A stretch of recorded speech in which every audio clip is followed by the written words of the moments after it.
경제학자의 꿈을 이루기 위해 사업가의 길을 선택한 우리가 반드시 주목해야만 하는 것이 합리적인 자신감이고, 이 합리적인 자신감을 얻기 위해 우리가 가장 먼저 극복해야만 하는 그 첫 번째가 바로 성공하려는 내 자신에 대해 절대 의심치 말아야 한다는 것입니다. 사업을 한다는 것은 규모에 상관없이 이 세상에 내에 던져져 각고의 노력으로 비상을 꿈꾸는 것이고, 또한 실패에 대한 그 어떠한 이유나 핑계가 허락되지 않는 살벌하고도 치열한 게임입니다. 그 치열한 세상 속 풍랑 속에서 작은 돛담배 하나를 띄워 내가 원하는 목적지까지 이룰 수 있게 하는 유일한 동력원이 있다라고 한다면 그것은 확신에 찬 나 자신뿐이고, 그 확신에 찬 나 자신만이 외롭고 험준한 성공의 길을 함께 나서는 유일한 동반자라는 것을 절대 잊지 말아야만 합니다. 나는 9,000번이나 되는 슛을 놓쳤다. 300번이나 되는 시합에서 졌으며 26번이나 결승골을 넣어야 하는 그 순간에 기회를 또한 놓쳤다. 나의 인생은 언제나 끊임없는 실패로 이어졌지만 그 모든 실패를 듣고 일어선 나에게 사람들은 이렇게 불렀다. 마이클 조던. 그런 나는 지금의 내가 이룬 이 모든 성공이 그 모든 실패들 때문이고 내가 성공에 이룰 수 있었던 가장 큰 이유라고 절대적으로 믿고 있다. 그 수많은 실패 속에서도 나 자신에 대하여 어떠한 의심도 없이 나를 이끌 수 있다라고 하는 것은 내 자신에 대한 확신이 있어야만 가능한 것이고, 그 확신은 오직 성공의 경험에서만 이루어질 수 있는 것입니다. 그럼 성공에 대한 경험은 무엇을 통해 얻을 수 있는가? 수십 년의 경제적 자유의 여정을 통해 제가 깨달았던 가장 확실하고 유일한 방법은 오직 꾸준함을 통해서만 얻을 수 있다라는 것이었습니다. 포기하지 않고 달려왔던, 그리고 앞으로도 계속해서 정진하며 달려나갈 수 있는 나 자신에 대한 꾸준함이 나를 확신으로 이끌고, 그리고 그 와중에 얻었던 크고 작은 성공의 경험들을 통해 비로소 합리적인 내 안에 자신감이 생겨 나를 성공으로 견인하는 거대한 동력원이 된다는 것을 절실히 깨닫게 되었습니다. 사업에서의 가장 큰 덕목을 신뢰라 하는데, 그 신뢰는 상호 안에 쌓여왔던 믿음 없이는 절대 이루어질 수 없고, 나 자신에 대한 믿음 역시도 나를 향한 상호적 신뢰 없이는 절대 이루어질 수 없습니다. 작심삼일로 너무나 쉽게 무너지는 나약한 내 자신 앞에서 믿음을 가질 수 있는 사람은 극히 드뭅니다. 제 아무리 거짓으로 포장하려 해도 나 자신을 가장 잘 아는 단 한 사람, 그런 나 자신을 절대 속일 수 있는 사람은 이 세상에 존재치 않습니다. 자신에 대한 불신은 엄밀히 말해 매일매일 실패해서가 아니라 실패 앞에서 계속해서 포기하고 좌절하는, 또는 좌절하려는 나 자신을 못 믿기 때문인데, 똑같은 사업을 하면서도 누구는 왜 망하고 누구는 왜 흥할까? 사업을 시작하기 전부터 가졌던 이 질문에 대해 20년이 지나서야 결국 얻게 된 그 답은 그 어떠한 화려한 스킬이나 매우 특별한 기술적 테크닉이 아닌 꾸준함을 지탱할 수 있는 나 자신에 대한 믿음이었습니다. 40이 가까운 나이에, 그것도 빈주먹으로 이곳 캐나다에 와 성공한 사업가로 경제적 자유를 이루겠다는 저의 말에 동의하는 사람은 제 주위에 단 한 명도 없었습니다. 그럼에도 불구하고 반드시 성공하겠노라 결심하며 달려왔던 그 마음이 반드시 성공해 보이겠다라고 하는 반발심이든 혹이 어린 도전이었던, 그것이 무엇이든 간에 지금의 저를 이끌어 주었던 것은 하고자 하는 일, 얻고자 하는 목표, 이루고자 하는 꿈들이었고, 그것을 위해 저는 과감히 도전하고 절대 포기하지 않으며 끈질기게 버텨 설사 그것이 원하는 만큼의 성과를 내지 못했다 했을지라도 다시금 일어서서 뛸 수 있다라고 하는 그 결심들에 대해 당시 제 자신에게 보냈던 무한한 신뢰가 있었기 때문에 가능했고, 그 어떠한 상황 하에서도 나를 의심치 않으며 지독하게 넘어져 꿀렸던 제 두 무릎의 흙들을 아무렇지도 않게 털고 일어나 다시금 걷고 뛸 수 있게 만들어주었던 유일한 힘은 제 자신을 향한 무한 신뢰의 힘이었던 것이었습니다. 그런 힘들이 점차 쌓이게 되니 어느 순간엔 나는 무엇이든 해내고 급기야는 해내고야 마는구나 라고 하는 변치 않는 자신감으로 변해져 있었고, 그런 제 자신과 함께 지금의 자리에까지 올 수 있었던 것입니다. 이 모든 것들의 절대적 가교 역할을 해준 것은 끝까지 버텨 원하는 성과를 얻어내고 마침내는 내가 원하는 결과에 이르고자 하는 끈기에 대한 확신이 있었기에 가능했고, 이 끈기에 대한 확신을 세상 사람들은 열정이라 부르고 있었습니다. 저는 이런 말을 자주 듣습니다. 정말 열심히 노력했는데 왜 나는 아직까지도 성공하지 못했을까요? 질문의 순서가 바뀌었습니다. 노력이라고 하는 것은 제 아무리 노력했는데도 성공하지 못했다가 아니라 참된 노력이라 함은 내가 성공할 때까지, 그것이 될 때까지, 그때까지 기울이는 것을 참된 노력이라 말하는 것입니다. 성공하고자 할 때 우리가 절대 혼동해서는 안 되는 두 가지, 애를 쓰는 것과 노력. 갓난아기가 걸음발을 배우려 할 때 엉덩마가를 찍고 어느 경우엔 앞으로 넘어져 얼굴에 상처까지 생기게 되지만 그럼에도 불구하고 울면서라도 두 무릎에 팔을 얹어 딛고 일어서는 그 순간을 우리는 애를 쓴다 말하고, 만약 그 아이가 그 숱한 넘어짐 속에서도 다시금 일어서서 그 누구의 도움도 없이 자신의 두 발로 드디어 걷게 되었을 때 그 도전의 과정을 우리는 노력이라 부르는 것입니다. 오른발 대신 왼발을 쓰기 위해 1년 365일 매일 새벽 일어나 피나는 노력을 한 손흥민의 이 노력들이 빛을 발하는 순간은 그가 월드 클래스로 성공했을 때이지, 그가 만약 중간에 포기했다라고 한다면 세상은 절대 그 숱한 노력들을 절대 기억하지 않을 것입니다. 이 순간에 이르러 우리가 반드시 기억해야만 하는 것은 분명히 있습니다. 지금의 우리의 자연스러운 발걸음이 무의식 속의 악이었을 때 첫걸음을 성공시켰기 때문이고, 우리가 기억조차 하지 못하는 그 성공의 순간에 우리는 이미 성공인자를 갖게 되었다는 것입니다. 즉 우리에겐 반드시 성공할 수밖에 없는 성공인자를 지니고 있고, 그 성공인자를 포기하지만 않는다면 우리의 운명이 우리를 성공의 길로 반드시 인도해 준다는 것인데, 그 믿음들과 성공의 경험들이 모였을 때 성공꾼으로서의 부자 기질은 끈기를 갖게 되는 것이고, 그 끈기의 단계를 뛰어넘어 서게 되면 편집증적인 집착과 몰입을 보게 되어 급기야는 상위 1%만이 바라볼 수 있는 그 세상들처럼 우리도 그 세상을 잊게 되어 급기야는 성공을 향한 그 삶들을 즐길 수 있게 되는 것입니다. 결국에는 즐기는 성공꾼, 부자꾼의 삶을 살기 위해 우리가 주목해야만 하는 10%의 성공을 위해 90%의 실패를 이용할 줄 아는 그 방법들을 알아야만 하는데, 성공 초보자로서 가장 먼저 고민해야만 하는 첫 번째는 내가 좋아하는 것과 내가 가장 잘하는 것 사이에서 어느 것을 선택해야 성공에 더 빠르게 안착할 수 있는가를 먼저 고민해야만 하는 것입니다. 저의 20년이 넘는 경제적 자유의 여정은 내가 좋아하는 것보다 내가 세상에 나가 남들과 다르게 남들보다 더 잘할 수 있는 일을 선택했을 때 성공에 이를 수 있는 확률이 그만큼 더 높아진다라고 믿게 하였습니다. 만약 내가 초등학교를 들어가기 전에 나이이고 타고난 탤런트로 한 분야에서 이미 두각을 나타내고 있다면 그때는 내가 좋아하는 것이나 혹은 내가 가장 잘하는 것을 굳이 구별할 필요가 없겠지만, 저처럼 20대가 되어서야, 그리고 30대가 되어서도 심지어 세상이 말하는 늦은 나이라 했을 때 또 다른 성공의 꿈을 꾸어야만 하는 상황이라면, 그때는 내가 좋아했던 일보다는 앞으로 내가 더 잘할 수 있는 일에 집중하여야 더 안전하고 빠르게 성공에 이를 수 있는 것입니다. 그 이유는 현실에서의 성공은 타고난 재능과 소질보다는 후천적인 끈질김과 절대 지치지 않으려는 부단한 노력들이 더 중요시되고, 거기에 대해 남들보다 조금은 더 뛰어난 내가 잘할 수 있는 일을 선택할 수 있다라고 한다면 그때에 이르러서야 내 꿈을 이루어 성공에 이를 수 있는 확률이 그만큼 더 높아지게 되는 것입니다. 제 고등학교 후배 중에 어렸을 적부터 천재라 소리를 들으며 공부가 취미고 자신이 가장 잘 하는 것 역시도 공부였던 친구가 하나 있었습니다. 그랬던 그 친구 역시도 대학교에 입학하기 전까지도 자신이 뭘 해야겠다라는 꿈조차 없었고, 그런 그가 유일하게 좋아했던 것은 요리였지만 대학 진학을 하면서는 좋아하는 요리 대신 자신이 가장 잘하는 공부에 승부를 걸어 결국 치대에 입학하여 지금은 치과 원장님이 되어져 있습니다. 그 친구가 자신이 좋아하는 요리를 선택하여 만약 요리사가 되었으면 어땠을까?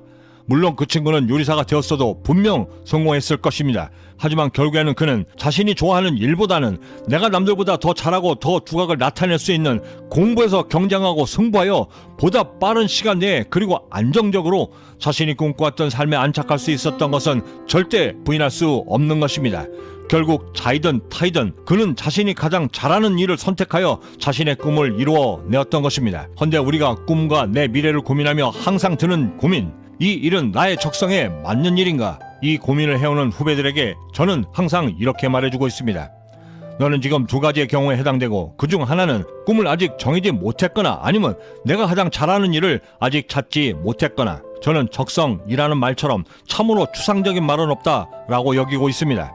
최소한 성공에 이르는 길에서의 적성이라고 하는 것은 경력과 실력이 쌓여 그 일이 능숙해지고 또한 잘하는 수준에 이르게 되면 제 아무리 적성이 없던 일도 나의 천직이 되는 경우를 제 주위에서 너무나 많이 봐왔기 때문입니다. 성공을 꿈꾸고 계시다면 적성이 맞다 안 맞다를 고민하기에 앞서 가장 먼저 내 자신이 관심이 가는 분야에 주저치 말고 작게 실천하여 실력을 쌓아 그 안에서 내가 남들보다 더 잘할 수 있는 분야를 찾고 나를 성장시켜 돈을 벌어 경제적 자유에 이를 수 있는지를 판단하고, 또한 내가 선택한 그 길을 통해 이 분야에서 얼마의 돈을 벌 수 있는가를 함께 따져보실 것을 적극 권해드립니다. 인생이란 참으로 희한해서 우리 인생에서 정해진 것이라고는 단 두 가지, 태어나 결국에는 죽는 것뿐이고 그 외의 모든 것은 내 뜻과 상관없이 또한 어느 경우엔 삶의 그 어떠한 정해짐도 없이 흘러가거나 진행되기도 하는데 설사 그것이 내 적성에 맞지 않는다 해도 그 일로 인해 성공에 이를 수 있게 된다면 그것이 바로 나의 경쟁력이고 내 인생을 성공으로 이끄는 최고의 적성이 되는 것입니다. 오토바이로 배달을 하면 그저 오토바이 배달 노동자이지만 그것을 확장시켜 성공에 이르게 되면 그것은 세계적인 UPS가 되는 것이고 10평짜리 작은 곳에서 라면을 팔게 되면 그저 동네 슈퍼마켓이고 편의점이 되지만 그것을 확장시켜 차별화하여 성공에 이르게 되면 그것은 전세계 시가총액 100위 안에 드는 세계적인 유통회사 월마트가 되는 것입니다. 전세계 오지에 도서관에 100만 권의 책으로 희망을 전달하는 전 마이크로소프트 임원이었던 존 우드는 자신의 책 히말라야 도서관에서 이렇게 이야기했습니다. 늘 하던 대로 하면 늘 얻었던 것만 얻는다. 상황을 가장 잘 활용하는 사람이 가장 좋은 상황을 만든다. 성공 초보자로서 나의 꿈을 정하려 할 때 해야만 하는 세 번째, 그것은 현실 감각을 키우는 것입니다. 여기에서의 현실 감각이라고 하는 것은 여러 가지가 존재하지만 그 중에서도 성공 초보자로서 가져야만 하는 최고의 현실 감각은 경쟁이라고 하는 것을 사전에 미리 염두에 두는 것입니다. 우리가 꿈꾸는 성공이라는 동전의 뒷면에는 경쟁이라고 하는 문구가 선명히 새겨져 있고 이 성공의 뒷면에 새겨진 경쟁이라고 하는 것 때문이라도 좋아하는 일보다 내가 가장 잘하는 일을 선택해야만 하는 이유이고 성공을 꿈꾸는 그 순간부터 우리는 온갖 술수와 차가운 불평등에 가득한 현실 위에서 우리의 꿈을 이루어내야만 한다는 것을 반드시 인지해야만 하는 것입니다. 보통 숫사자의 수명은 20년, 혈기왕성한 숫사자의 경우 2살 미만의 생존율이 채 20%가 되지 않는데 거의 대부분은 경쟁에서 도태되기 때문이라고 합니다. 이런 야생의 살벌한 생존 경쟁 속에서 10년째 왕으로 자신의 영토 전체를 지배하고 있는 숫사자 루키토, 그의 얼굴에는 하루에도 몇 번씩 젊은 사자들에게 도전받는 왕위를 지켜내고 경쟁에서 도태되지 않기 위해 그리고 승리를 쟁취하기 위한 경쟁의 상처들로 가득 차 있었습니다. 경쟁에 대해 괴테는 이렇게 이야기했습니다. 나는 인간이다. 이것이 의미하는 것은 바로 내가 경쟁하는 자라는 것을 의미한다. 저는 매일 새벽 일을 시작하기 전 이 루키토의 얼굴을 바라보며 오늘 있을 경쟁을 인지하고 기꺼이 맞서 이겨낼 것임을 스스로 각인시키며 경쟁에 임하고 있습니다. 그리고 그 노력들은 동전의 뒷면인 경쟁을 앞면의 성공으로 돌려세우기 위한 그 노력들이었습니다. 그런 경쟁 속에서 이겨낼 수 있도록 하기 위해 성공 초보자로서 부자 기질로 갖춰야만 하는 성공꾼의 기본적 자질은 과연 어떤 것이 필요할까? 99%의 실패보다 단 1%의 성공에 집착할 줄 아는 그 방법을 터득하는 것, 이것은 성공 초보자가 사업가를 꿈꾸며 경제적 자유에 이르기 위해 필수적으로 갖춰야만 하는 부자 기질 꾼으로서의 두 번째 방법입니다. 토마스 에디슨이 1000번 이상의 실패를 딛고 드디어 필라멘트가 들어있는 백열전구 발명에 성공했을 때 옆에서 이를 지켜보던 친구가 함께 감격하며 이렇게 물었습니다. 여태까지 그 수많은 실패를 해오면서 그 중간에 포기하고 싶진 않았느냐고. 에디슨은 웃음을 지으며 이렇게 말했습니다. 실패도 일이 진행되는 과정 중에 하나일세. 나는 내가 실패했던 그 수많은 전구들을 만날 때마다 그때마다 이렇게 깨달았다네. 나는 1000번이나 되는 실패를 한 것이 아니라 지금 전구를 만들어내지 못한 1000개나 되는 귀한 방법들 중에 그 하나를 또 하나 발견하는 데 성공한 것이라고. 우리는 성공을 꿈꾸며 성공하려 할 때 가장 먼저 성공할 수 있는 방법, 성공에 가장 빠르게 이르는 방법들을 찾아 책이며 각종 동영상을 찾아 헤맵니다. 하지만 20년이 넘는 경제적 자유의 여정을 쉼없이 달려오며 제가 깨달았던 것은 역설적이게도 성공하기 위해 찾아야 했던 가장 확실한 방법은 내가 직접 경험한 실패에서 얻어진다는 사실이었습니다. 즉 성공만을 쫓는 방법 대신 실패를 바라보는 발상의 전환 기법을 통한다면 남들보다 더 앞서고 또한 이미 앞서간 성공한 이들을 초월할 수 있는 그 기회들을 함께 얻을 수 있을 뿐만 아니라 나를 성공으로 쏘아올리는 가장 강력한 추진체가 된다는 것 역시도 함께 깨닫게 되었습니다.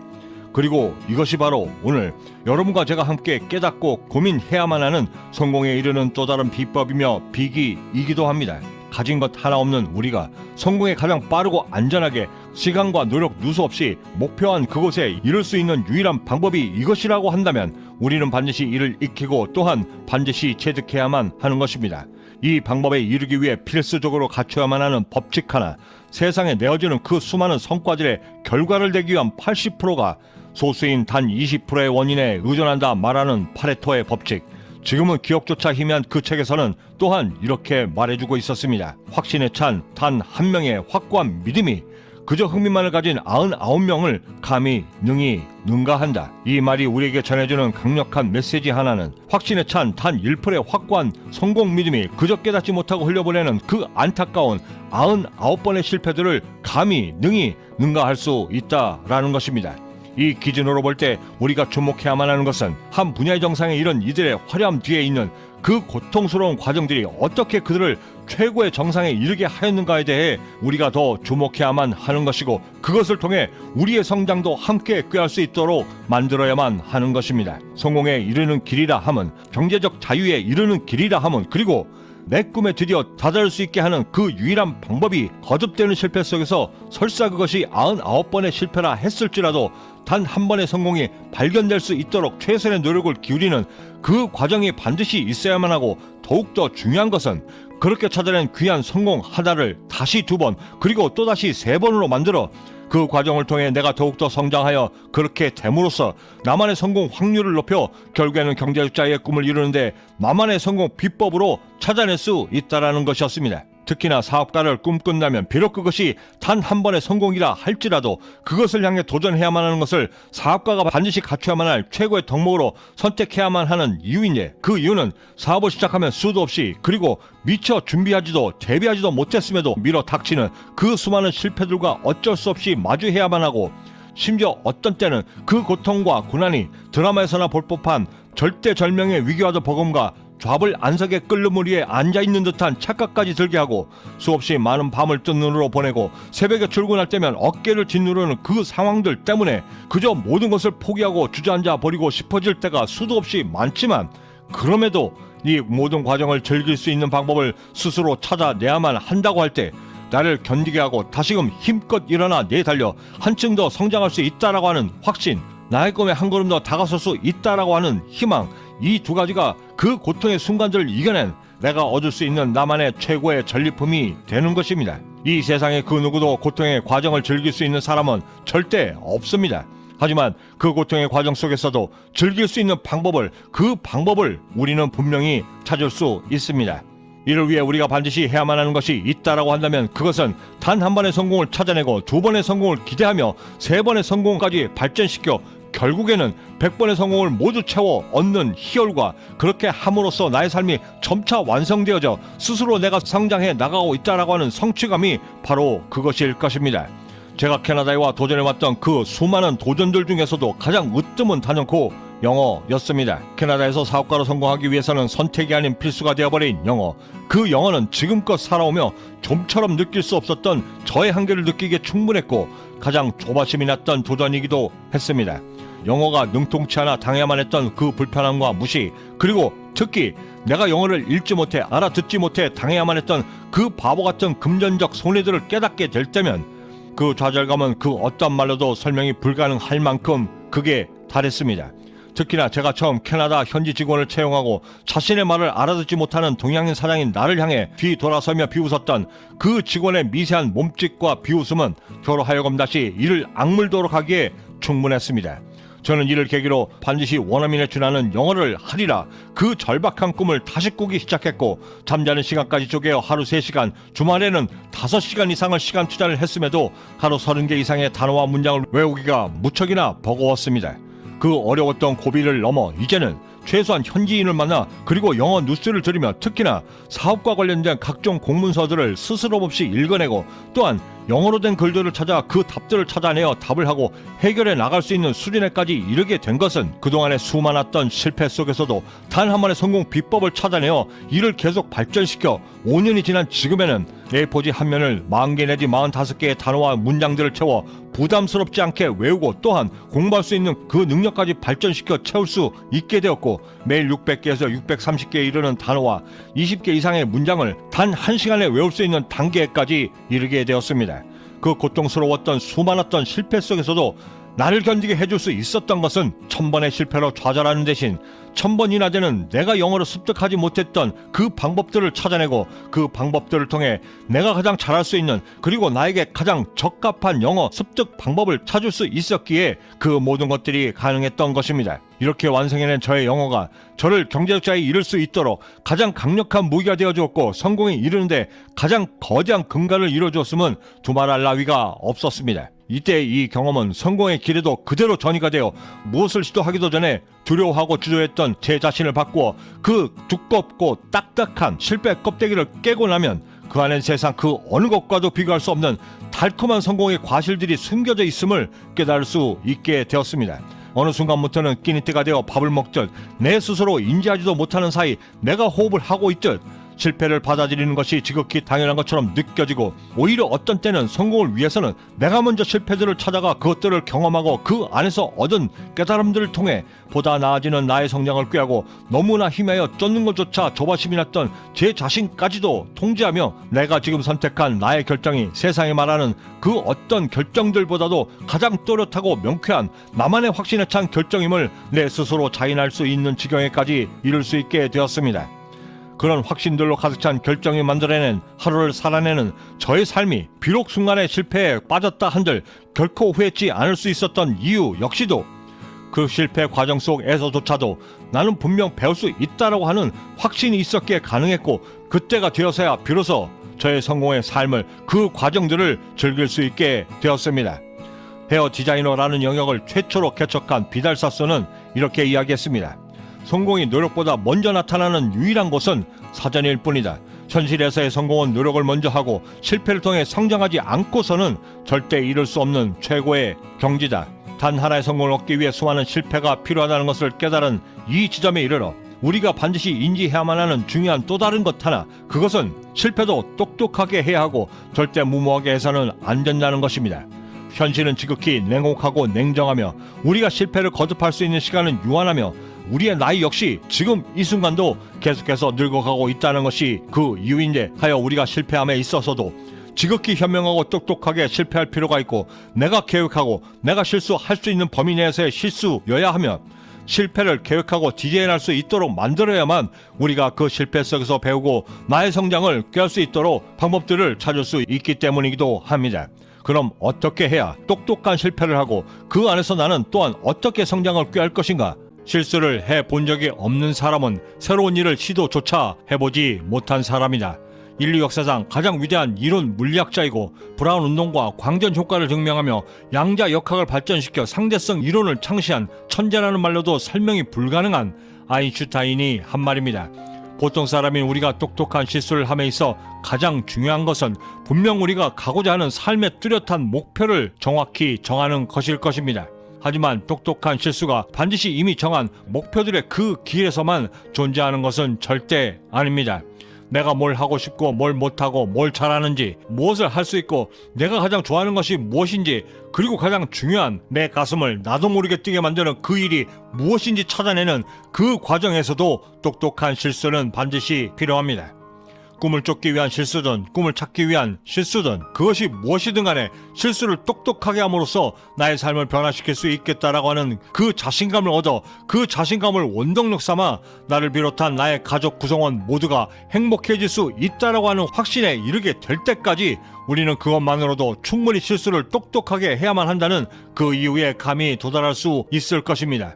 그리고 그것을 위해 우리가 반드시 염두해 두어야만 할 가장 첫 번째로 내 능력에 맞는 만큼의 실수를 통해 내가 갖고 있는 미래에 대한 두려움을 통제할 수 있도록 나를 만들어 내는 것입니다. 우리가 내딛는 그 첫발이 비록 아장아장 아기의 걸음에 비교될지라도 첫발을 내딛어 시도하고 즉각 실천하는 것이 매우 중요하고 이때 쌓아 올려진 자신감을 획득하여 60%의 능력으로 75%의 성과를 내고 또다시 92%의 결과를 만들어내어 끝내는 나의 한계점과 임계점이 어디까지인가를 분명히 규정지어 이제는 이를 뛰어넘을 수 있겠다라고 하는 욕심까지 생기면서부터는 기적과도 같은 크고 작은 성공의 기회들이 내 주위에서 우죽순처럼 생기며 나도 이제 성공에 이룰 수 있겠다라고 하는 그 가능성과 성취감에 접어들어 끝내는 나의 꿈에 다다를 수 있게 되는 것입니다. 스포츠웨어 브랜드 사업을 꿈꾸고 제가 가장 먼저 선택할 수 있었던 최초의 실수는 투자불통에 야간에 봉제 공장에 들어가 원단을 정리하는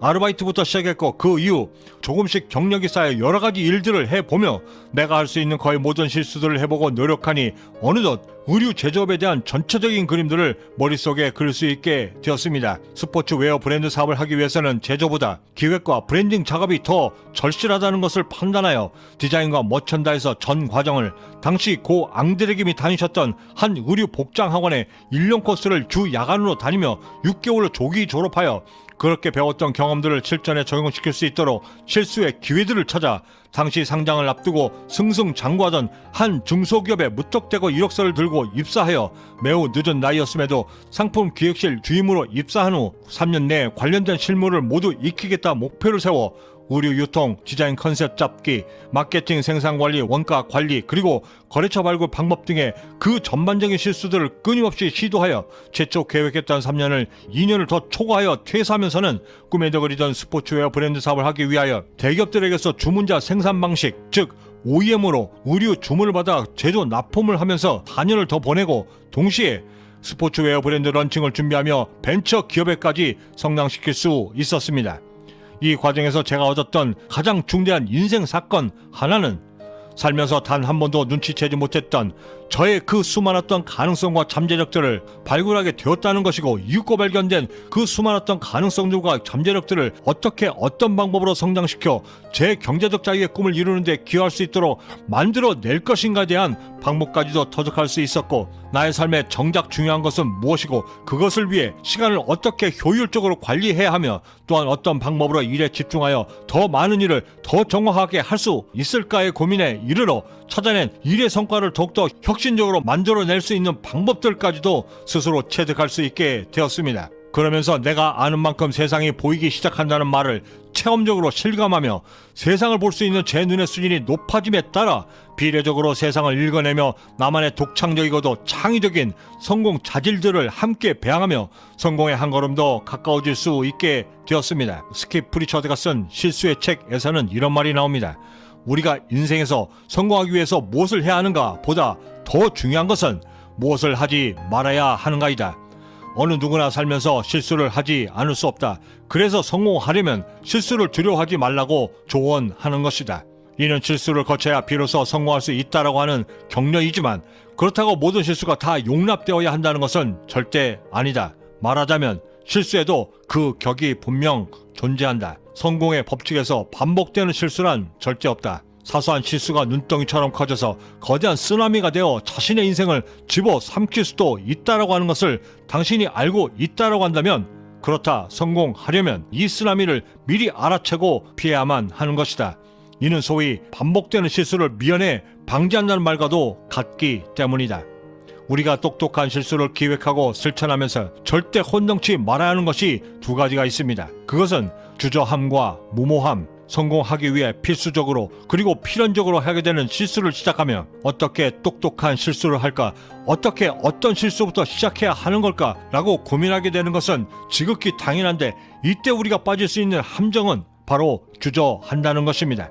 어떤 실수부터 해야 하나, 어떤 실수가 먼저이고 나중인가라고 고민하게 되며 생각의 시간이 길어지면 길어질수록 어쩔 수 없이 실수에 대한 결심의 농도가 급격히 흐려지고 예전의 나로 되돌아가면 물론이고 이 일련의 주저함에 이르러 포기하게 되는 것은 그리 어렵지 않습니다. 그리고 이 과정에서 우리가 반드시 주지해야만 하는 것은 이 포기의 과정까지 가는 시간이 채 하루가 넘지 않고 어떤 때는 단 몇 분만으로도 충분하다는 것입니다.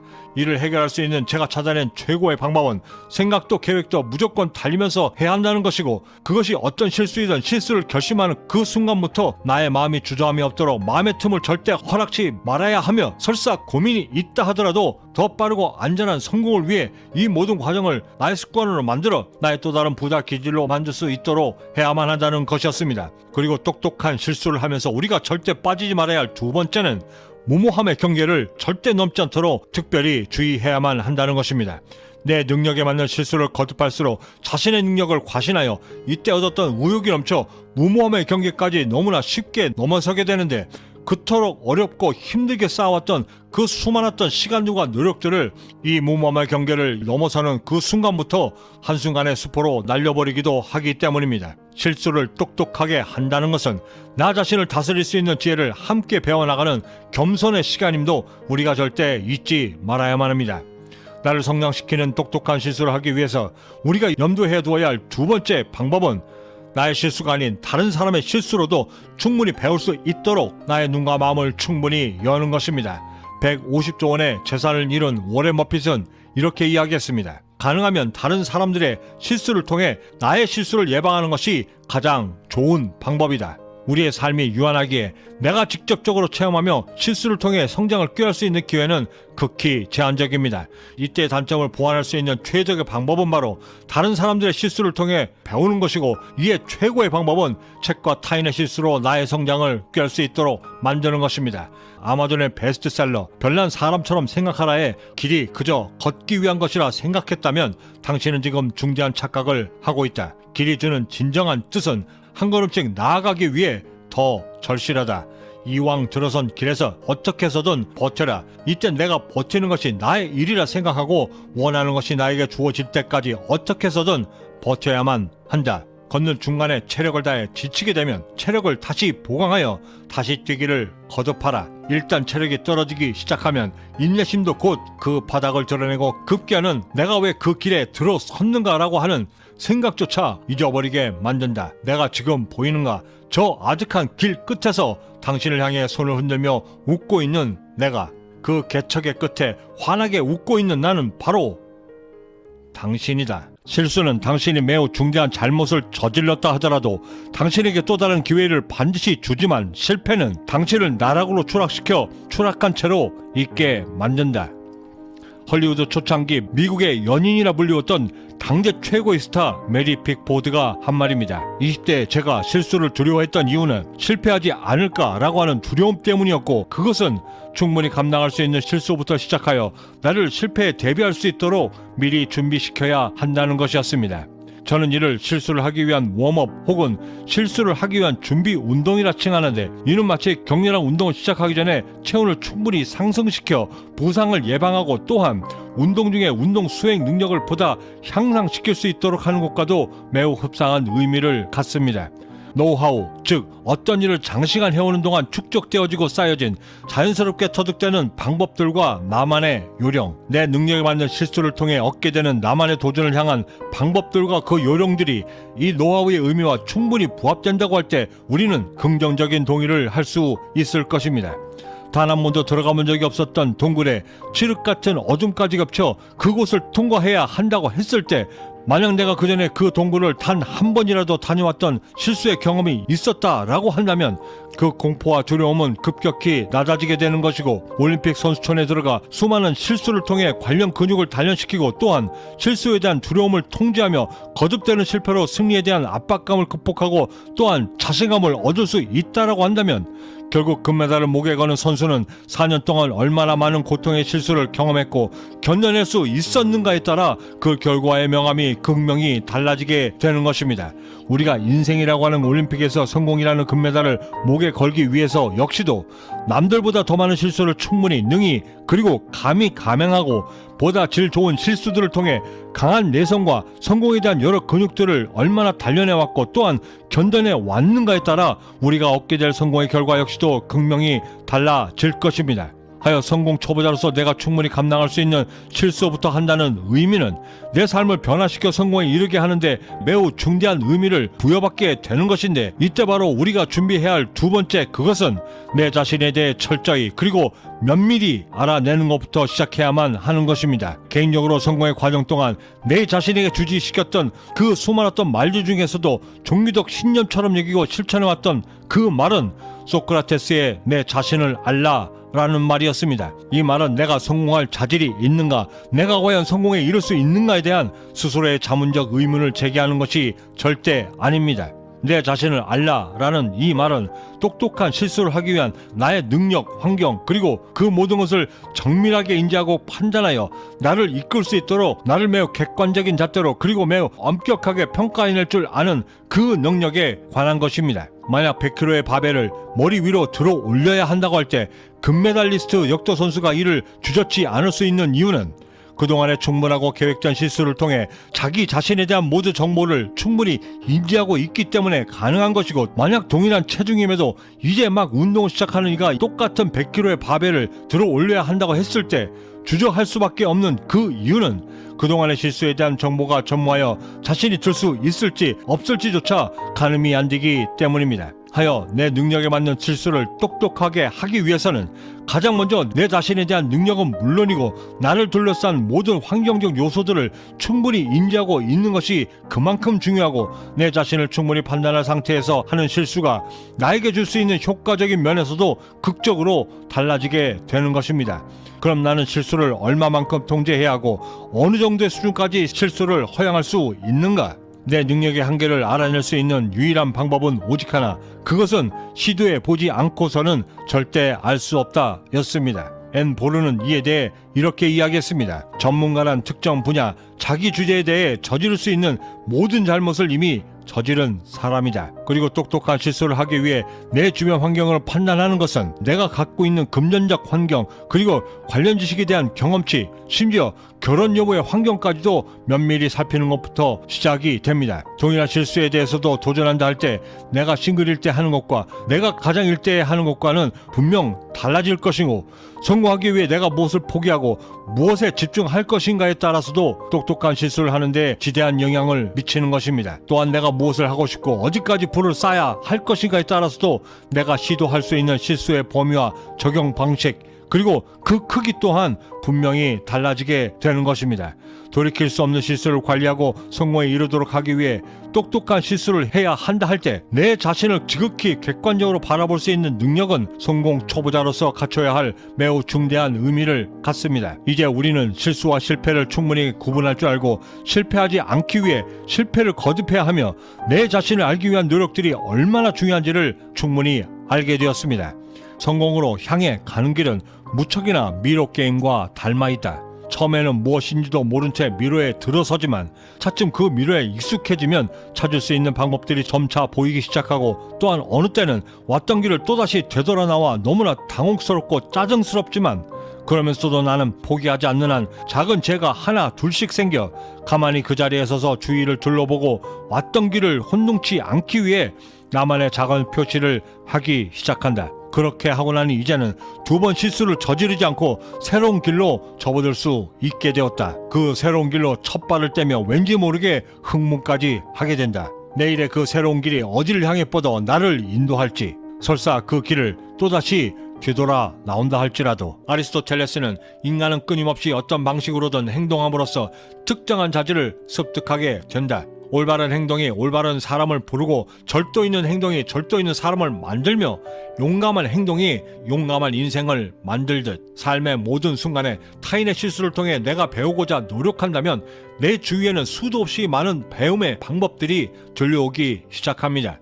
타산, 지석, 반면, 교사, 이 모두는 그것이 좋은 실수이든 아니면 그것이 매우 부정적인 실수이든 나를 성장시킬 수 있는 교훈으로 삼고자 할 때 사용되는 말들입니다. 성공에 이르러 경제적 자유에 이르기 위해 다른 사람의 실수로 나의 성장을 꾀으려 할 때 우리가 선택할 수 있는 가장 효과적인 첫 번째 방법은 바로 내 주위에서 들려오는 모든 실수들을 향하여 매우 민감하게 경청하는 것입니다.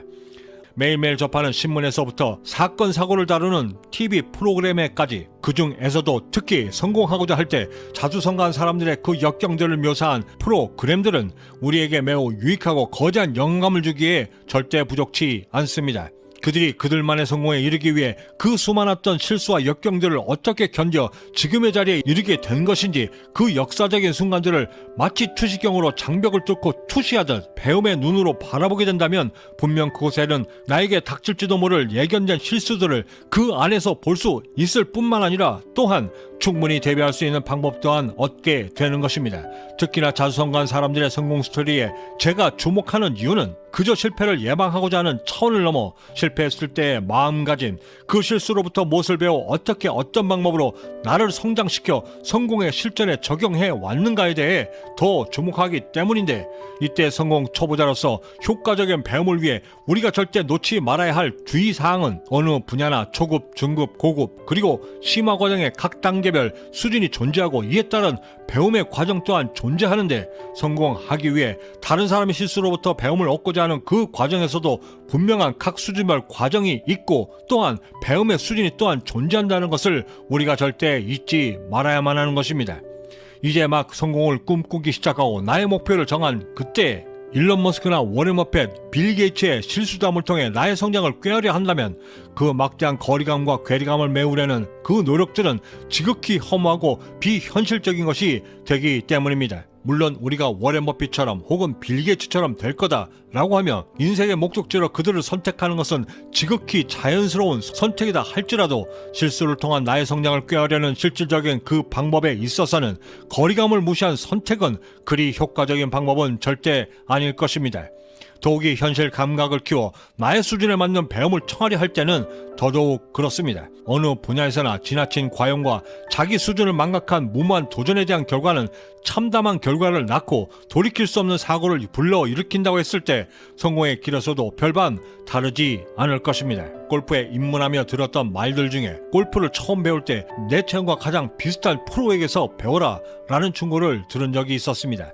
이 말은 나의 조건과 가장 부합되는 상대에게서 배울 때 그 힘과 조건에 따라 얻게 되는 시너지가 분명히 달라진다는 것을 지적한 말이었습니다. 실수를 통해 배움을 청하는 그 성공의 길에서도 나의 수준에 맞고 나의 성공 성향과 비슷하며 내가 걸어왔던 환경과 닮아 그렇게 하여 이미 성공에 이른 사람들을 선택하며 그 실수들을 답습해 나간다면 내가 선택하고 배울 수 있는 그리고 공감할 수 있는 기회 역시도 달라지게 될 것입니다. 타인의 실수로 나를 성장시킬 수 있는 최적의 방법 두 번째는 책을 통해 그 교훈을 얻고자 노력을 기울이는 것입니다. 책에는 수십 수백 개의 실수들이 매우 생동감 있게 담겨져 있고 제가 경제적 자유에 이르기 위해 노력해왔던 그 긴 시간 동안에도 그 수많았던 책들은 성공에 대한 저의 가치관을 만들고 수많은 성공 영감을 심어주며 성공의 길로 인도해주기를 절대 주저치 않았습니다.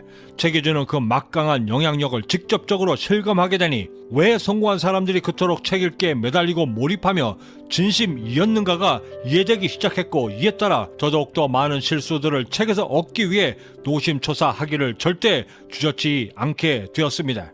책은 인생의 험준한 바다를 향하는 데 도움이 될 수 있도록 다른 사람들이 마련해준 귀한 나침반이자 망원경이며 나를 이끄는 최고의 도표이다. 제시 리 베네시안 이 말은 목적이 없는 독서는 그저 산보일 뿐이다 라고 말한 리튼의 이 말을 정확히 관통하여 우리에게 직접적으로 해야만 하는 체험적 실수를 대신할 수 있을 만큼의 매우 특별하고 각별한 방법들을 절실히 고민하게 만들었습니다. 하여 얻게 된 실생활에 적용이 가능할 수 있도록 가장 실질적이고 효율적인 방법의 그 첫걸음으로 내가 그 책들을 통해 무엇을 얻어낼 것인가 정확하고 명확하게 그 목표를 설정하는 것이 우선시 되어져야만 한다라고 말해주고 있습니다. 이때 필요한 것이 바로 집중력인데 이때의 집중력은 책을 온전히 읽어내는 그 노력에만 국한된 것이 아니라 내가 얻고자 하는 실수를 어느 책을 선택하여 얻을 것인가를 정하려 하는 그때에도 반드시 필요하다 말해주고 있었습니다. 이것이 매우 중요한 이유는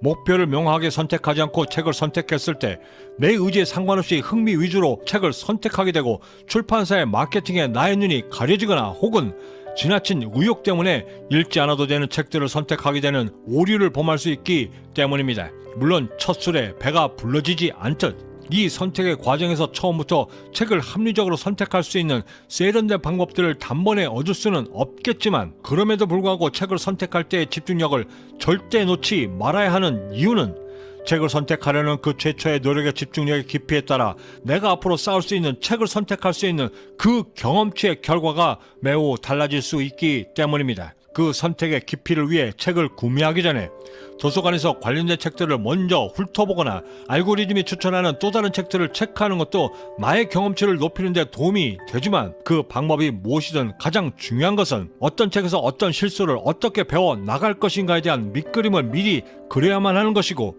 효율적인 배움을 위해 모든 배움의 과정들을 꼼꼼히 메모하며 내 부자 기질이 될 수 있도록 습관화하기에 노력을 아끼지 말아야 한다는 것이 그 이유인 것입니다. 두 개의 물체를 서로 붙인다 할 때 우리는 흔히 접착제를 사용합니다. 접착제를 사용함에 있어 가장 중요한 것은 두 물체 간의 사이이며 이 거리가 조금이라도 벌어져 있다라고 한다면 제 아무리 강력한 접착제라 할지라도 절대 붙질 않을 것입니다. 그렇다면 벌어진 간격을 조금이라도 줄일 수 있는 또 다른 방법은 자석을 쓰는 것인데, 이때 서로의 간격이 기준 이상으로 벌어진 경우라면 서로의 자력이 끌어당길 수 있는 힘마저도 그 영향력을 발휘할 수 있는 힘은 극히 제한적일 것입니다. 성공을 위한 성장을 꾀하고 이미 성공한 사람들에게서 배움을 선택할 때에도 그 간격을 선택하고 좁힐 수 있다라고 한다면 그 거리를 따라잡을 수 있는 나의 노력들 역시도 효율적으로 사용할 수 있게 되고, 그때 그 능력 역시도 나를 성공에 이르게 만드는 그 여러 성공 요소들 중에 하나라고 한다면 성공 초보자인 우리가 절대 간과해서는 안 될 또 다른 능력이 되는 것입니다. 몇 년 전에 사무실 직원 생일 선물을 위해 한 매장에 들렸다가 우연히 컵에 쓰여져 있던 한 문구를 보게 되었습니다. 다음번엔 더 좋은 실수를 합시다. 지금은 일론 머스크가 주인이 된 트위터 본사에도 똑같은 문구로 걸려져 있다라고 하는 이 문구가 주는 상징성이 당시 저에게 매우 남다르게 다가왔습니다. 항상 성공하기 위해서는 좋은 기회를 찾아야 하고 성공 찬스에 민감해야 한다라고 하는 말에 익숙해져 있던 저에게 내일엔, 그리고 그 다음번엔 더 좋은 실수를 합시다 라고 하는 그 문구는 실수에 대한 저의 생각을 바꾸기에 충분했습니다. 지적 대화를 위한 넓고 얇은 지식은 우리가 알 수 없는 것을 알아가는 과정이다.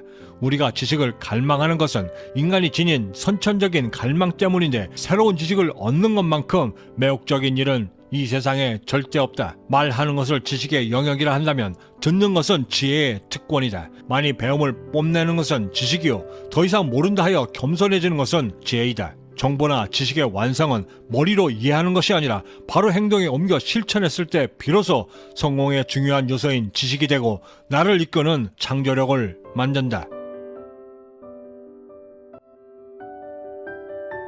설사 내가 그 과정의 무게를 충분히 견뎌 들어 올릴 수 있을 만큼의 능력이 있다 하더라도 차디찬 냉소적인 주위의 반응은 이겨내고 견뎌내기가 결코 쉽지 않습니다. 끼니를 걱정하던 가난한 아들이 대학을 가겠다 했을 때, 남들이 불가능하다 말하는 대형 증권회사에 입사하겠노라 결심했을 때, 그 모든 안전하고 탄탄한 직장의 울타리를 버리고 내 꿈을 향해 사업을 하겠노라 결심했을 때에도 언제나 그 자리에는 냉담하고 차가운 반응들이 있었고, 승승장구하던 젊은 벤처 사업가에서 날개 없이 추락하여 빈주먹이 되어 한국이 아닌 그것도 지구 반대쪽 캐나다에서 경제적 자유를 얻겠다 결심했던 저의 도전의 그 순간까지도 어김없는 세상의 편견과 핀자는 저의 결심 앞을 가로막고 있었습니다. 그 모든 냉소와 편견들을 20년의 세월로 견뎌내어 그리도 꿈꿔왔던 경제적 자유에 이르면서 깨닫게 된 것은, 내 꿈의 진심을 전할 때 반드시 말보다는 행동의 결심이 먼저여야 한다는 것이었습니다. 무한도전에도 출연했던 권범희 카 레이서는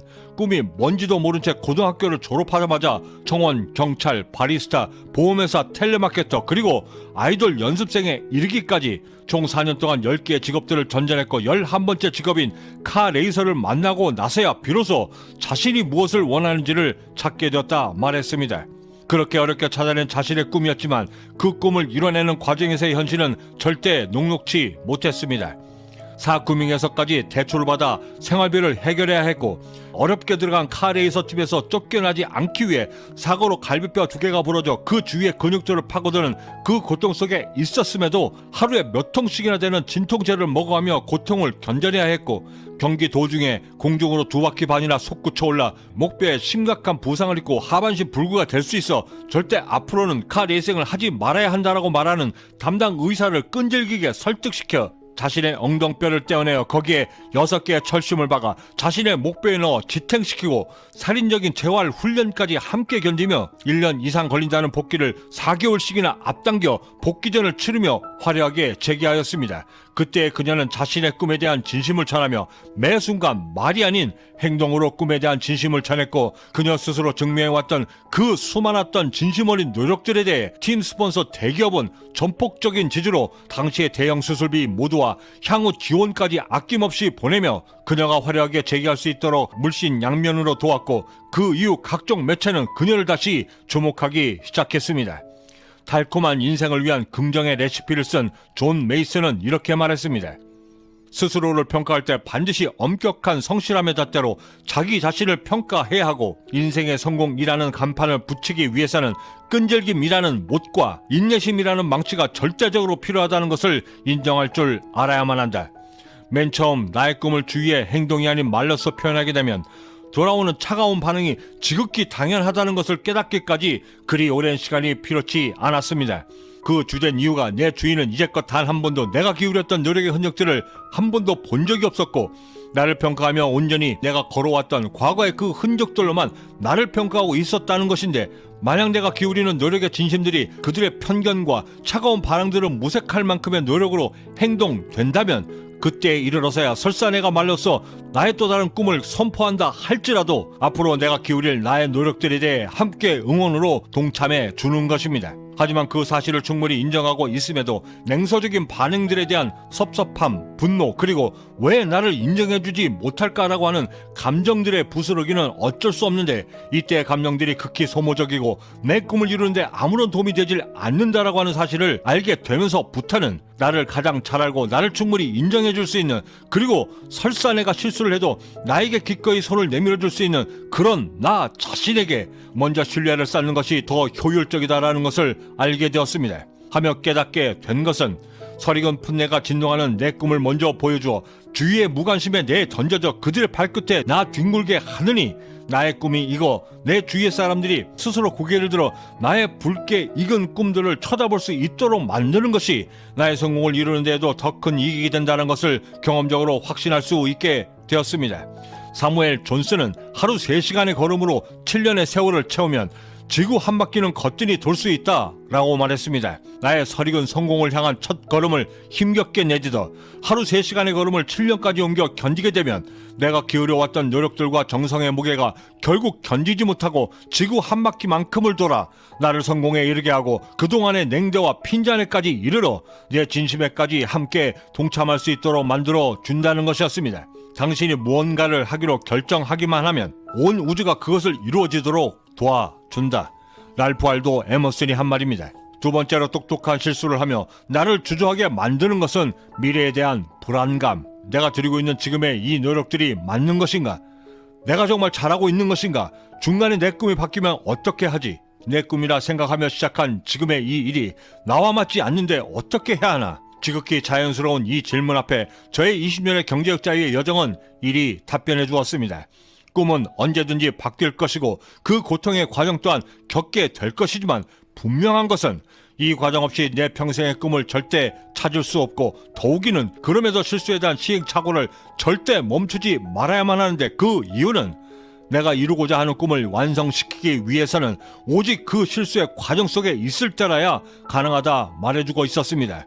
헌데 이때 그 실수들의 과정 속에서 우리가 반드시 명심해야만 하는 것은 실수의 매 순간 나의 진심이 깃들 수 있도록 정성의 깊이를 더해야만 한다 말해주고 있었습니다. 제 아무리 주머니 속에 감춰도 날카로운 송곳의 끝이 절대 감춰지지 못한다라고 말하는 낭중지추는 비단 뛰어난 재능을 갖춘 사람들만을 가리키지 않습니다. 평범한 보통 사람인 우리가 사는 이 세상에서의 낭중지추는 손님 밥상에 숟가락 하나 젓가락 하나 그 마음을 다하려는 작은 진심에서부터 규모와 상관없이 나의 사업을 이끌며 소비자들의 마음을 세심히 살피려는 그 진심에 이르기까지, 설사 그것이 직장생활에서라 할지라도 매 순간 그리고 과정 때마다 드리는 그 정성의 날카로움이 도드라져 제 아무리 두터운 주머니 속에 있다 할지라도 튀어나와 세상에 알아보게 되는 것인데, 비교적 일찍부터 사업을 해오며 지금까지 직원들을 채용하고 또 보내며 수백 명에 이르는 거래처들과 거래를 해오면서, 그리고 한때는 대기업의 직원으로 또는 어떤 때는 건설 현장의 노동자의 삶으로 모양과 모습, 있어야 할 것들의 모습이 매우 달라 제 아무리 생소한 모습이라 할지라도 날카로움에 대한 모습은 그 어느 곳에나 결코 다르지 않았습니다. 나를 향하는 것이든 세상을 향한 것이든 그것이 무엇이든 간에 나의 꿈이 이루고자 하는 그곳에 가기 위해서는 그 끝이 날카롭고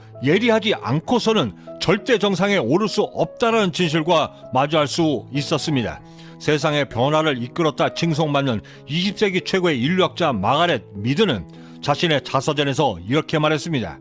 자신의 모든 것을 쏟아붓고 있다는 생각, 가진 모든 것을 모루에 바친다는 생각, 가지고 있는 모든 힘을 있는 힘껏 모으고 없는 힘까지 총동원하여 저를 담금질하려는 그 모루를 향해 있는 힘껏 때리고 있다는 생각에서 오는 성취감은 내가 가지고 있는 그 어떤 것들보다도 가장 순수하고 티없는 기쁨이다.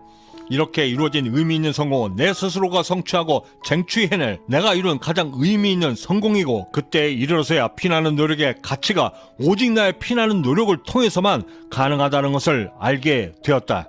여기에 저의 20년의 경력자의 여정은 이렇게 덧붙이고 있었습니다.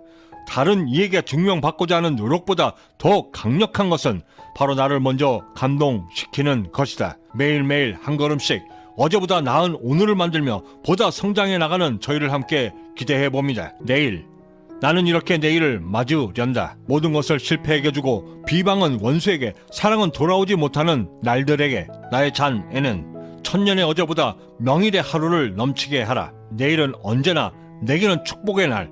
꽃이 없으면 웃음을 들고 가더라도 내일 오랜 역사보다도 내일만이 진정 우리가 파고가는 풍성한 흙이 아니냐. 사람들의 모습이나 행색 그리고 처지를 나타내는 말, 꼴, 슈퍼카, 으리으리한 집, 비서가 있는 넓은 사무실 등은 드라마나 영화, 심지어 유튜브에서조차 성공한 부자들의 꼴로 비춰질 때 쓰입니다. 하지만 정작 제가 만났던 진정한 성공 고수들은 절대 그런 모습으로 그 자리에 있질 않았습니다. 그들은 자신이 갖고 있는 모든 것들을 오히려 최대한 감추려 노력했고, 또한 심지어는 세상에 나타내기를 두려워하기까지 했습니다. 성공을 처음 꿈꿨던 20대 시절에 저는 절대 이해할 수 없었던 그들이 겸손했던 이유가, 아니 더 정확히는 그들이 겸손해질 수밖에 없는 이유가 그 겸손을 통해서만 돈을 지배할 수 있고, 저로 힘겹게 번 돈을 자신들에게 묶어도 매달리게 하여 돈 스스로가 자가 증식할 수 있도록 만드는 유일한 방법이라는 것을 알게 되며 놀라지 않을 수 없었습니다. 또한 그 겸손함의 끝에 너무나 쉽게 빠질 수 있는 오만과 과용, 그리고 돌이킬 수 없는 실패를 막기 위한 몸부림이 있다라는 것을 알게 되면서부터는 이것이 바로 지금부터 우리가 반드시 습득해야만 하고 추구해야만 하는 부자 기질인 꼴이 되어야만 한다는 것을 확신할 수 있게 되었습니다. 저는 요즘 들어 자주 30세에 이미 1조 원의 재산을 이룬 빌 게이츠의 그 젊었었던 마음을 헤아려 보려 무척이나 애를 씁니다. 만약 제가 1조 원의 돈을 그것도 30세의 나이에 벌었다면 나의 30세도 빌 게이츠의 그 겸손함처럼 대처할 수 있었을까? 그리고 꾸준히 그 겸손함을 유지하며 삶 전체까지 이르러 삶의 마지막까지 유지할 수 있었을까? 30세에 젊었던 빌 게이츠가 1조 원에 만족치 않고 겸손함으로 도전하여 마침내 세계 제1의 부를 이룰 때까지의 그 힘이 정말 궁금해지기 시작했습니다. 30대 나이에 그것도 남들이 감히 꿈꾸지도 못할 1조 원의 재산을 그 누구의 도움도 없이 이루어내고도 30살이 갖고 있을 지극히 당연한 그 젊은 오만과 거만, 그리고 남들에게 과시하고 싶었던 그 수많은 욕망들을 어떻게 그리도 잠재우고, 또한 끊임없이 절제하고 거기에 한층 더 강화된 노력까지 발휘하여 남들은 감히 이루지 못할 그 삶의 성과를 이루어낼 수 있었는가? 그 궁금증의 끝에서 만나게 된 하나의 진리는 욕망을 통제하고 과욕을 제어하며 과시하려는 내 자신의 모습까지 읽어내어 제재할 수 있는 그 무서운 꼴의 모습이 바로 우리가 얻고자 하는 진정한 꼴의 모습이었다는 것을 알게 되었습니다. 그리고 그 힘의 중심에는 젊은 나이였음에도 1조 원이나 되는 재산을 통제하고 관리하며 지배할 수 있었던 그 힘을 스스로 깨우쳐 통제하며 그저 돈만 버는 기술의 꾀의 함정에서 벗어나 내 자신의 삶이 진정으로 추구하는 것이 무엇인가를 스스로 자문하고 깨달아 인생 전체를 이끌어낼 수 있었던 성공 달인의 그 중심을 엿볼 수 있었습니다. 그리고 그때 그 빌 게이츠가 추구했던 진정한 가치가 돈이 아닌 행복이었음도 함께 알게 되었습니다. 성공 달인인 그를 보며 나의 꼴을 만드는 이 성공의 됨됨이는 부자로 성공하여 성장해 나가는 그 과정의 길에서 성공한 삶을 어찌 대해왔고 관리해 왔는가에 따라 삶의 끝이 극명히 달라진다는 것을 경험적으로 알게 되었고, 그리도 목표하던 성공의 자리에 올라와 보니 막상 기대했던 만큼, 아니 어쩌면 그 이하여서 실망하고 그러면서 인생의 좌표까지 잃고 방황하는 사람들을 주변에서 보고, 또한 세상으로부터 듣게 되면서 성공 초보자로서 성공에 이를 때까지의 성장 과정인 꼴이 얼마나 중요한가를 또한 절실히 알게 되었습니다. 평생의 꿈이었던 슈퍼카를 비록 샀지만 얼마 못 가 그 만족도가 급격히 떨어져 또다시 다른 슈퍼카를 욕심내는 것과도 일맥상통하는데, 불같이 달려들어 그토록 얻고 싶었던 성공을 일단 쟁취하고 나니 그동안 유지해왔던 열정들이 방향을 잃고 순식간에 나를 욕망의 노예로 만들어 삶이 추구해야만 하는 행복의 본질을 잃게 만들어 본능에 충실한 또 다른 탐닉을 찾아 헤매는 안타까운 사례들로 설명이 가능했습니다. 인생은 영원치 않다. 인생은 분명 크고 작은 굴곡이 반드시 존재하고 그 굴곡의 간극을 통제할 줄 아는 자가 결국 인생의 마지막까지 성공에 이를 수 있고 후대까지 부끄럽지 않는 모습이 될 것이다. 인생의 선대들이 우리에게 전하는 이 진리는 성공 초보자로서 갖춰야만 하는 꼴의 모습이 반드시 나의 당대에만 그치지 말아야겠다라고 하는 결심 또한 하게 만들었습니다. 맞벌이 부부로 항상 바쁘셨던 두 분을 대신해 어린 손자 셋을 키우셨던 100세에 가까우신 저희 외할머님의 평생 유일한 취미는 오직 하나, 고스톱이셨습니다.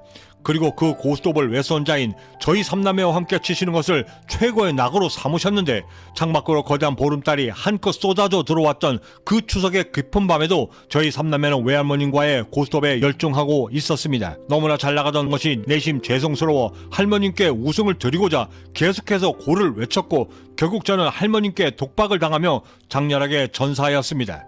다음 판을 위해 모든 패를 뒤집고 섰고 계시던 외할머님께서는 이제 막 사회생활을 시작한 두 손주의 이름을 각각 부르시며 무심코 지나가시듯 이렇게 말씀해 주셨습니다. 항상 독박을 조심해라. 작년에 돌아가신 저희 외할머님의 그리움이 쌓일 때마다 그 그리움의 끝에 서 있는 그 말씀, 항상 독박을 조심해라. 이 말은 인생의 목표에 이를 때까지의 그 모든 과정을 견뎌내며 마침내 성공에 이를 때까지 인생의 교훈인 잘 나갈 때 더욱 조심하고 무심히 건너던 그 돌다리마저도 반드시 두드리며 걸어 내 주변에 처한 모든 상황들을 면밀히 그리고 현명하게 살피어 두루 판단할 줄 알아야 독박 쓰는 일 없이 인생에서 실패하지 않는다라고 부자기질인 꼴로 저는 이해하고 있었습니다. 성공을 꿈꾸며 노력을 기울이고자 할 때 어김없이 떠오르는 말 하나, 몸이 기억한다. 이는 급진적인 상황 하에서 반복적인 신체 훈련을 통해 뇌까지의 판단 과정을 완전히 배제하고 몸이 먼저 반응할 수 있도록 만든 메커니즘을 이룰 때 쓰는 말입니다. 아직까지도 어떻게 근육 기억을 뇌가 아닌 근육이 기억할 수 있도록 할 수 있는가에 대한 정확한 결론이 없는 상황 하에서 매우 설득력 있는 가설 하나, 그것은 두뇌와 육체와의 설명되지 않는 하나의 체계가 지극히 반복적인 습관적인 행동체계를 만들게 되면 의식보다는 훨씬 더 깊은 차원에서 작동하여 두뇌 자체가 아닌 두뇌와 연결된 각종 반사회로가 두뇌의 그 어떤 고민과 간섭도 없이 즉각적인 반사행동을 이끌어낼 수 있다라고 설명하고 있습니다. 이를 발견한 스탠포드 대학의 신경과학 교수이자 뇌 연구 선구자인 칼 프리브렌 박사의 이 이론을 우리가 삶을 바꾸려는 부자기질인 꼴로 인용해 볼 때 성공이라는 환경을 받아들이기 위해 우리가 가장 먼저 내 삶에서 전혀 볼 수 없었던 성공이라고 하는 새로운 삶의 시스템을 받아들이고 배우고 익히려 하는 그 순간에 반드시 선행적으로 삶이 갖고 있는 새로운 시스템임을 먼저 인지해야 하고 내 자신에 대한 모든 습관들을 기꺼이 바꾸겠다 결심하는 한편 인식할 수 있는 모든 수단과 방법들을 총동원함으로써 그동안의 모든 가난한 습관 체계와 인지 체계를 바꾸어 내 인성까지 바꿀 수 있을 만큼의 모든 노력 체계들을 최대한 발현함으로써 이렇게 어렵고 새롭게 얻어낸 성공 근육 기억들이 내 안에 빠르고 깊숙하게 스며들 수 있도록 끊임없이 노력하여 마침내는 내 안의 성공 습관들로 자리잡게 만들어 머리가 아닌 몸이 먼저 기억할 수 있도록 만들므로써 마침내 우리가 성공에 이룰 수 있다라고 설명이 가능할 것입니다. 가난한 나의 삶을 바꾼다는 것은, 나의 삶을 업그레이드시켜 성공에 이르게 한다는 것은 내 자신의 인생이라고 하는 거대한 역사 속에서 구테타를 일으켜 혁명에 이르게 하는 것과도 감히 비견되는데, 그 혁명의 길이 감히 쉬울 것이라 짐작하는 것 자체가 비단 우리의 삶을 스스로 우습게 여기는 오만이 아닌가라는 생각을 하게 되었습니다.